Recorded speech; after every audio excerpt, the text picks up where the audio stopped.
Ndugu yangu, mpendwa wangu, katika jina la Yesu Kristo wa Nazareti, na libariki jina la Mungu Baba, Mwana na Roho Mtakatifu kwa ajili yako, kwa sababu ya maamuzi yako ya kuchukua dakika chache ya kuweza kunisikiliza. Kwa majina yangu naitwa mchungaji na askofu Anton Michael Asenga. Niko kanisa la EAGT mji wa Makimbilio, ni wilaya ya Kilosa, ni mkoa wa Morogoro. Namtumikia Mungu mahali hapa, lakini pia nalihudumia jimbo la Kilosa kama askofu. Na namshukuru Mungu sana kwa sababu amenipa kuipenda kazi yangu, kwa sababu najua nimeajiriwa na Mungu mwenye nguvu, Mungu mwenye uweza, Mungu ambaye vitu vyote ni mali yake, hata mimi mwenyewe ni mali yake, ndio maana anaitwa Adonai.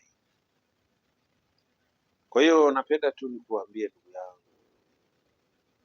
maisha ya kumtumikia Mungu ni maisha ya amani, ni maisha ya furaha, ni maisha ambayo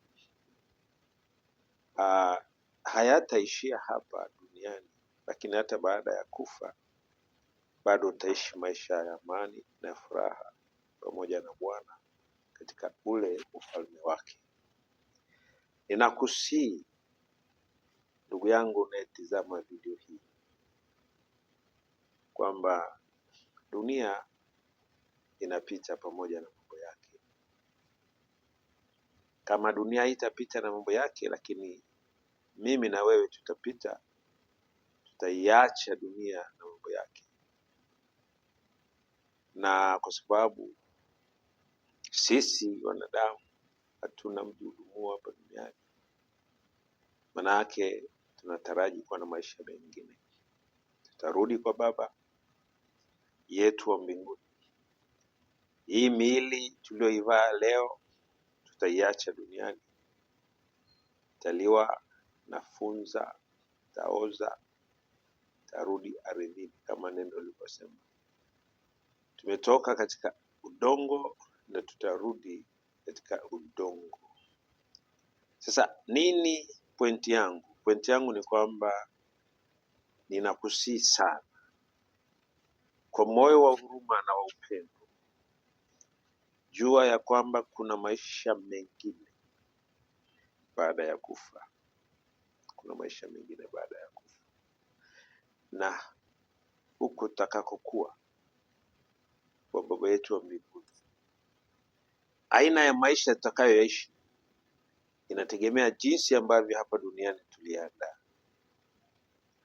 Yesu akasema katika neno lake, ninakwenda kuandalia makao, mahali ambapo nitakuwepo na nyinyi mtakuwepo.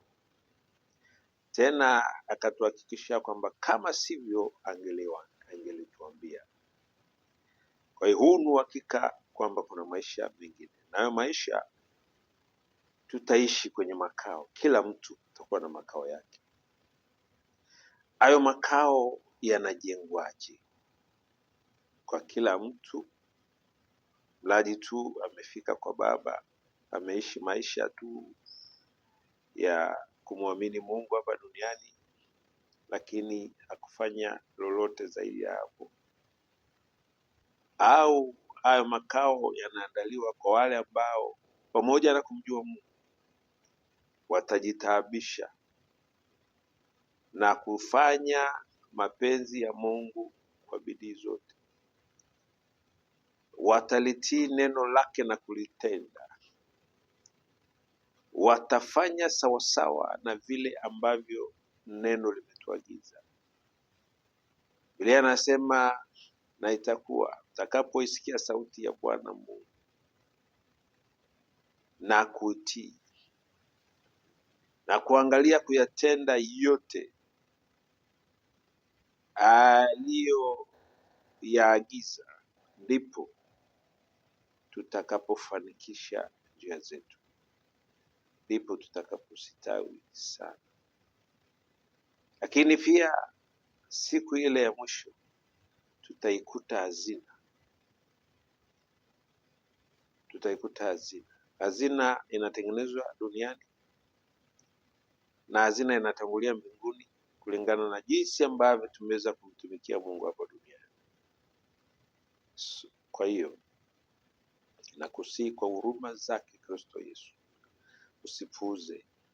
Kama umepata neema ya kuokoka, kama umepata neema ya kumjua Mungu, basi mtumikie Mungu kwa mali zako, tumikie Mungu kwa nguvu zako zote. Na kama hujapata hiyo neema, basi nikushauri leo, kubali uipate hiyo neema. Hii neema hainunuliwi. Ni wewe tu kufanya maamuzi ukiwa na akili zako timamu kwamba Yesu alikuja duniani akafa msalabani kwa ajili ya dhambi zetu, na kwamba neno linatuhakikishia yeyote atakayempokea Yesu atampa uwezo wa kufanyika mtoto wa Mungu. Na baada ya hapo, hiyo neema itakufundisha kukataa mabaya na tamaa za kidunia, na utaishi maisha yanayompendeza Mungu hapa duniani. Watu wanajaribu kusema hakuna wokovu duniani. Wokovu upo duniani. Wokovu upo duniani. Hata neno lake linasema watakatifu waliopo duniani ndio wanaonipendeza. Kwa nini wanampendeza? Kwa sababu tunapambana na yule adui yake mkuu ambaye ni Shetani na Ibilisi, anayejaribu kutuvuta ili tumuandamie yeye, lakini bado tukamkataa. Anapendezwa na sisi. Karibu sana katika kanisa la EAGT mji wa Makimbilio. Tuko kabla na kiwanda cha sukari cha K2, lakini pia ukipiga simu kwa namba ya 0784 40 73 62 utanipata, nitakuelekeza namna ya kutupata. Lakini si tu uwe karibu katika maeneo haya, popote ulipo naweza nikakupa ushauri, naweza nikakuombea Mungu akakuwezesha kuondokana na maisha hayo ya machukizo mbele za Mungu. Mungu wa mbingu na nchi na kubariki. Mungu wa mbingu na nchi na kutie nguvu.